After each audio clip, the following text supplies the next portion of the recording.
My name is Shirel. I work for a big international engineering consultancy. I'm a resource director for 220 staff, managing underneath me about 7 officers. I'm also a civil engineer and a river engineer, and I work for the Environment Agency and local authorities. Basically what we do, we predict flooding for the Environment Agency and we map the risk of flooding across the country. And for example, you can see here some of the hazards flood risk maps showing where the area is really at high risk of flooding. And in order to solve that, what we do, we put a big storage area upstream to capture all the rainfall and protect those houses. Well, I grew up in Israel. I came from Israel to England. It's a very difficult country, a lot of trouble, and I'm very fortunate that I could come to England and settle in England. And I think that now I see my daughter growing in England. She doesn't need to go to national service. She doesn't need to do the army, which I did.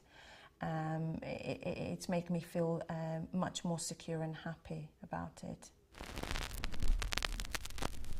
I always knew that I wanted to be a civil engineer, so I did architectural design as A-levels and GCSEs, so I knew my path. But when I came to national service and the army, I was qualifying paramedics.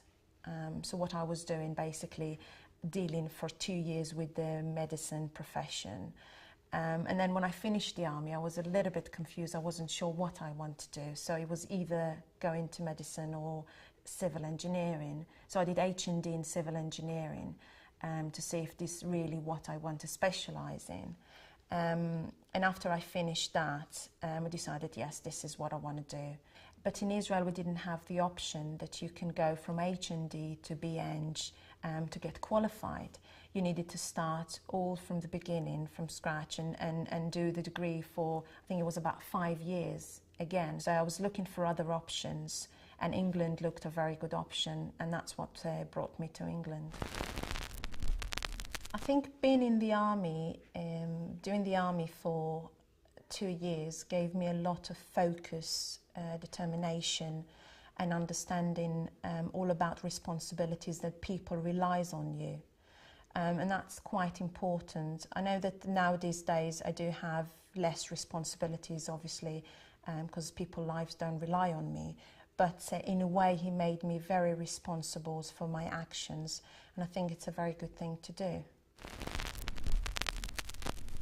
The most enjoyable things that I found was to help someone that was struggling to perform, give him coaching and mentoring, and getting him to the level the company wants him to be.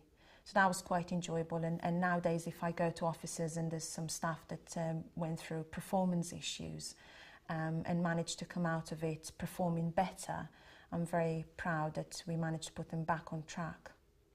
I can say that, and that's something I do say to my team members, if I win the lottery tomorrow, I'll still come to work.